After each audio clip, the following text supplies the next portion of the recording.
చక్కెర పొంగల్ చేయటం చూపిస్తున్నాను.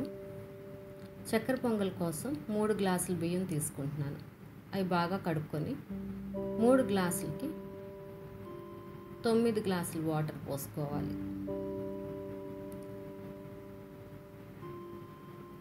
వాటర్ పోసుకున్న తర్వాత ఒక హాఫ్ అన్ అవర్ నానబెట్టుకోవాలి.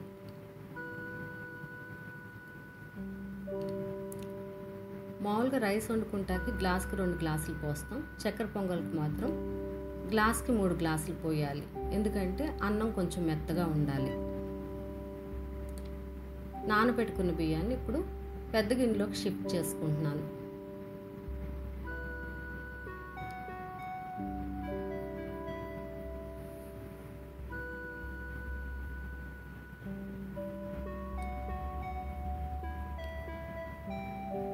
స్టవ్ వెలిగించుకొని రైస్ గిన్నె పెట్టుకోవాలి.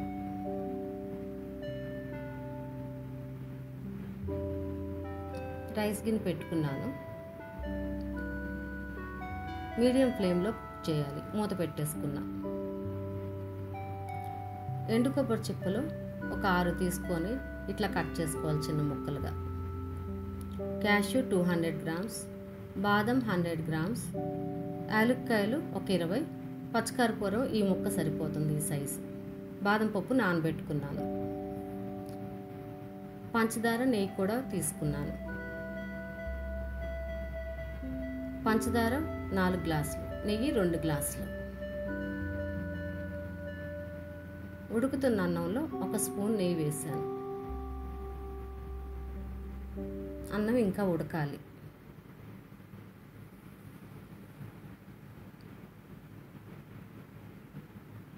అన్నం ఉడికిపోయింది. ఇప్పుడు దీంట్లో షుగర్ కలుపుకోవాలి.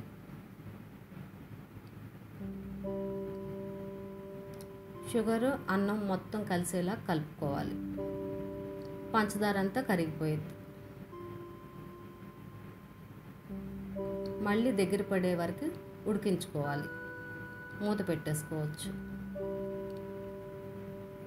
ఇట్లా దగ్గరికి వస్తే సరిపోతుంది.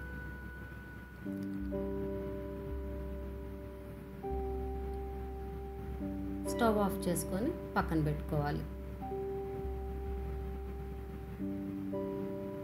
ఇప్పుడు ఒక బాండి తీసుకుంటున్నాను.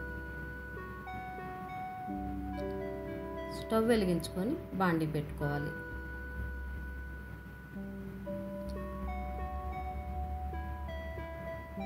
దీంట్లో సగం నెయ్యి వేసుకోవాలి.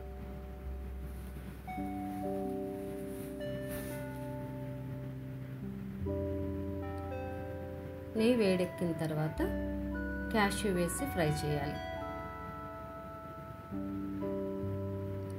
ఫ్లేమ్ లోలో పెట్టుకోవాలి. ఈ కలర్ వచ్చే వరకు ఫ్రై చేస్తే సరిపోతుంది. ఫ్రై అయిన క్యాష్యూ ఒక ప్లేట్లోకి తీసుకొని పక్కన పెట్టుకోవాలి.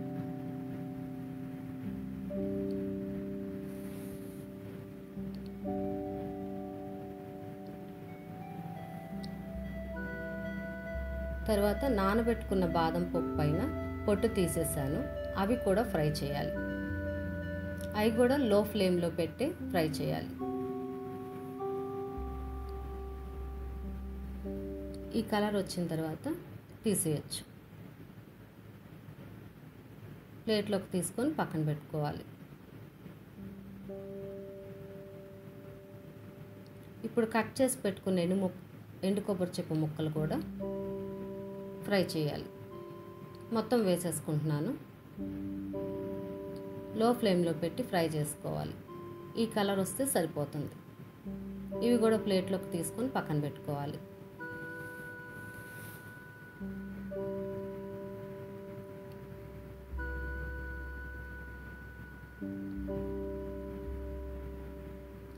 ఆల్రెడీ కుక్ చేసిన అన్నంలో ఫ్రై చేసుకున్న క్యాష్యూ వేసుకోవాలి.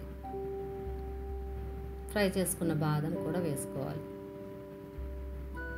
ఫ్రై చేసుకున్న ఎండు కొబ్బరి ముక్కలు కూడా వేసుకోవాలి. మొత్తం కలిసేలా కలుపుకోవాలి.